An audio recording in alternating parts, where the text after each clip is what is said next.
আসসালামু আলাইকুম। আপনার বাচ্চার কি মুখের ভিতরে বিভিন্ন স্থানে যেমন ঠোঁট, জিহ্বা, গলার ভিতরের অংশে এবং মাড়ির মধ্যে সাদা সাদা ছোট্ট আকারে ঘা হয়েছে এবং দিনের পর দিন তা বেড়ে ঘায়ের কারণে অসহ্য কষ্ট পাচ্ছেন? মুখের ভিতর কোনো প্রকার খাবার এমনকি পানি সহ খেতে খুবই কষ্ট হচ্ছে, প্রচণ্ড ব্যথা আর জ্বালা পোড়া হচ্ছে? তাহলে দেরি কেন? এখনই শুরু করুন নাইস্টাটিন গ্রুপের যে কোনো কোম্পানির ওষুধ, যে প্রিভেনশনটি ব্যবহৃত হয়ে থাকে ক্যান্ডিডা ইনফেকশনে। আমার কাছে দেখতে পাচ্ছেন একমি কোম্পানির নাইস্টেট। এটি বাচ্চাদের জন্য ড্রপ এবং বড়দের জন্য ট্যাবলেট আকারে হয়ে থাকে।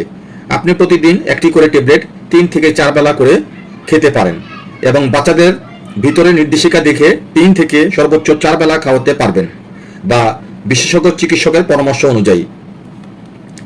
30 ml ড্রপ এর মূল্য মাত্র 46 টাকা এবং 10 পিস ট্যাবলেটের মূল্য মাত্র 67 টাকা।